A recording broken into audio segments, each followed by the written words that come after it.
Introducing What's Country in Vegas, the show to watch for the inside scoop on some of the hottest country celebrities. Come share the ride with your host, Tina Montana. Welcome back to our show. So I want to introduce you to my next guest. He is one of the sexiest cowboys in Las Vegas, and here he is. His name is Ryan Growney. Growney, did I say that right? Growney, yep. Growney. All right, Ryan, welcome to What's Country in Vegas.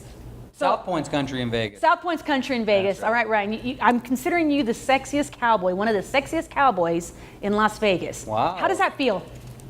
I usually don't blush, but I might be. I don't know who you're polling, but remind me to buy him a drink inside the casino. I'm polling the community. All Actually, right. I saw some great photographs on you on Google. You modeling, you're in a really nice suit, and I'm like, hey, this guy's really sexy and young. I appreciate it. So you are very young. You are the general manager of the South Point. How did you get to this point?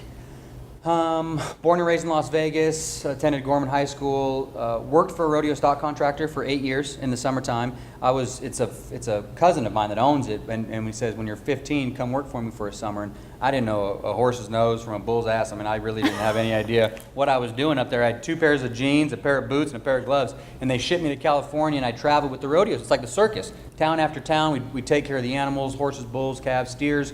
It was 2.5 months every summer, and after my first summer, I said, this is the greatest thing I've ever done. Can I do it next year? And he says, of course you can come back. And so I did it the next year, and the next year, and then I ended up going to Georgetown University, and I got a scholarship to go to Georgetown. I was manager of the men's basketball team, lived with the basketball team all winter long. Did you play basketball? I didn't. I was a football player. But I ended up meeting Coach Thompson, and he says, you got good enough grades to get into Georgetown. I said, I'm valedictorian.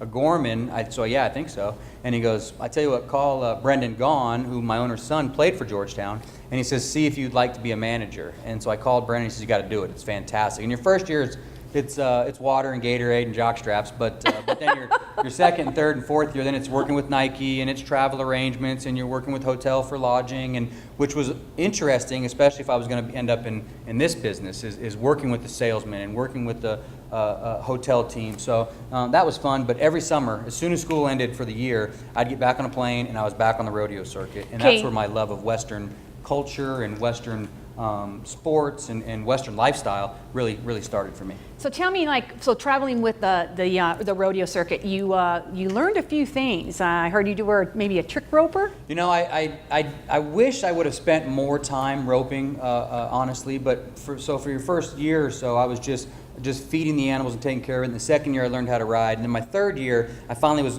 good enough on a horse to try to ride a horse and hold a rope. And so then for the next 3 or 4 years, I had a rope in my hand everywhere I went. I mean, no matter where we were going, I always had a rope, and I was just playing with it a little bit. And it got to the point where I could do everything that all the guys on the stock contract, Growney Brothers Rodeo Company, could do, and then no one could teach me anything else. And then I finally, I don't remember what year, but I met a guy named Tomas Garcilaso. And if you've ever been to the NFR, he's there every year. He rides the big, beautiful Palomino horse with the big, long, blonde mane. And I said, I got to meet that guy. So John Growney introduces me, and so we go out to the pool here. And he says, here you need because I was just using a normal nylon rope. And he goes, you need to use a cotton rope with this Hondu and this and that. And all of a sudden, it just became so much easier. And so now every year when he comes out, he teaches me 2 or 3 tricks. And then I work on them all year long. And then the next year he comes out and shows me a few more tricks. So if you don't know what you're looking for, I'm pretty impressive. But if you've ever seen Tomas do it, I'm still an amateur. Yeah, okay, now if you all our viewers out there, if you do come to the South Point during the WNFR this year, 2016, you might be able to maybe talk Ryan into maybe doing a trick. Yeah. I tried to ask him to do one, you know. Next time you come out, I'll work on 1 or 2. I haven't touched it. Tomas is going to be mad. I put down the rope in my office. Last NFR, I haven't touched it since. So I need to get started again before he shows back. You can always go through the casino and just maybe, trick rope somebody somebody's maybe not playing properly. I'm sure they'd appreciate that. My attorneys would appreciate that. All right, let's move on. I want to talk about your membership or affiliation with the Cowboy Mounted Shooters. They're going to be here this week, and I guess you are quite the shooter yourself. Yeah. Another thing, I'm mediocre at a lot of things. I'm not great at anything, but Cowboy Mounted Shooting is an event they have here every year. Mark Marley owns it, and one of the greatest families I've ever been around, and they're so nice and so polite and so So me and George Phillips, friend of mine, several years ago, we got to talking one night. We might have been drinking and laid down a Drinking in a casino. Yeah, laid down a bet that I could do it better than he does. And what Cowboy Mounted Shooting is it's a timed event, and you're on a horse with 2 guns, and there's 10 balloons out there, and there's over 80 different patterns that you have to run, and that you don't know which pattern you're going to run that day. They draw it, then they set it up, and you go out and shoot it. So you cross the line, you shoot 5 red balloons, holster, draw, shoot 5 blue balloons, right back across the line, fastest guy wins. And they make it look so easy, and Do I need to be scared of you? You might be. Yeah, I'm pretty dangerous. So the next day I go out there, and me and George, we're going to do a celebrity shoot-off. And so we do it, and it's so much fun. If you've ever seen a Western movie where John Wayne's got the reins in his mouth and he's running, he's shooting. I mean, so you do shoot the gun. You do shoot the gun, yeah, absolutely. So there's no bullet. There's no bullet. It looks like a real bullet, and they are real single action .45 revolvers. Okay, that means you have to pull back each time. You got to cock every time. You got to cock it each time. Yep. So cock, shoot 5 times, holster, draw. Pull the hammer, pull the trigger 5 times. And you have one on your right hip and your left hip. You know what? For speed, you don't want to do it here because you're riding your horse with this hand. You want to be able to holster and draw. So actually, you have 2 holsters. They both go this way. So and you can do it any way you want to, but people give advice on how they're most comfortable. So I leave them both right here. I ride in with this holster empty, the gun in my hand, cock, shoot 5 times, holster here, and that way when you holster, then you just go straight to this gun. But they're both facing the same way. If the gun is sitting over here like anytime a cowboy comes in, they always want to put them here and here because that's how they do it in the Western movies. But I think that doesn't work. Ryan, I think I want to see you do this. Did you bring any guns today? I did. I brought a set. Okay, yeah. I think we need to go see this. So hang on, we're going to go see Ryan with the actual gun in his hand. Hang on, everyone. Be right back.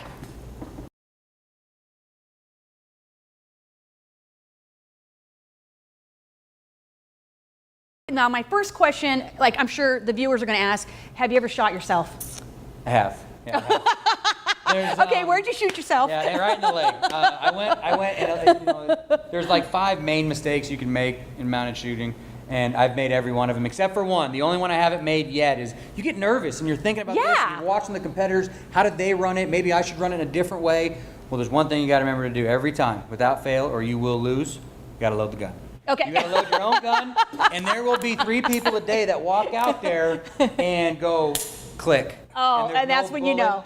And your heart just sinks. It's so bad. But shooting yourself is another mistake that can happen. So in some cases, they tell you, wait. If you're shooting, shoot. If you're riding, ride, and get to a place where you're ready to draw that second gun. Well, I holstered and I drew right away because I was excited, and then I had to ride quite a ways, and I already had the gun cocked. Okay. And so now you can put an action job on these guns. So once you put an action job on it, it makes it a little bit easier to cock and a little bit easier to pull the trigger. So it's faster. So they recommend not putting real loads in a mounted shooting Okay, pistol. So you shot yourself. You didn't shoot the horse. I've never shot my horse. But I went to go, and so I already got the gun. And as I'm going around the barrel, I'm getting ready to. I don't want to knock it over. So I'm here, and all of a sudden, bang! Bang! Got you right in the. Ow! Ouch! Right. But it didn't hurt, right? It didn't hurt. You're wearing shafts, and if you shoot your bare skin, you'll burn yourself pretty good. Okay. Yeah, it's hot. It's hot. So now you're right-handed. You're riding with your left here with the reins. Yep. Tell me about the horse. So I mean, you're gonna have to be doing a lot of legs here to control your horse. Give him, cue him, and then turn him, or what? Yep. So it's because of the pattern of the shot.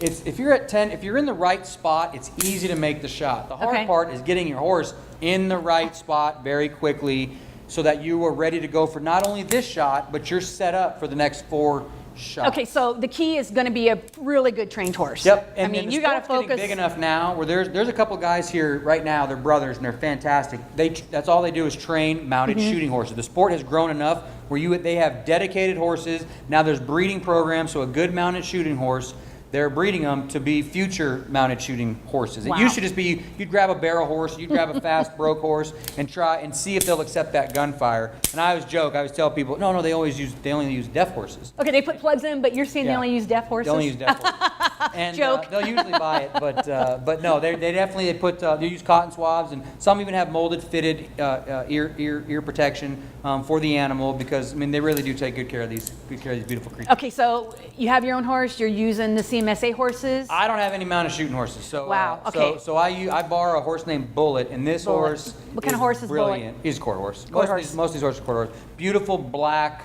all black mane. So I always wear my black hat, and black shirt, and I'm out there. Looking stunning. Some great pictures, and Bullet's he's fantastic. You get him started in the right direction. Don't get in his way, and he's going to take care of you. And he's learned these patterns to where they know if you're running toward that barrel, he knows when he hits that barrel and they go for the rundown. Hang on, because he is going out the building. I mean, we're going as fast as we can. So Bullet's going to take you through the pattern so you can focus more on the targets. On the targets, on the holster, on the cock and the guns. I mean, there's a lot of stuff going on. And so Bullet, one time, there's another mistake you can make. So I shot the first 5 shots, and I'd already screwed up 2 of the other patterns. So my last run, I want to be as fast as humanly possible, as fast as my talent will let me go. Okay. And so I go out and I shoot 5 shots, and I am motoring. I'm excited. So now I don't want to draw too early because you shoot yourself in the leg. So I waited, went around the barrel, made a nice barrel turn. I drew, I go, and I am ready to win this round. And I go, and the loudest sound in the world is right there when you expect a bullet to come out of this gun, and nothing happens. So I'm thinking, I didn't load my gun. Uh-oh. And so then I get back and I look and I go, no, they're both loaded. I holstered and then I drew the same gun.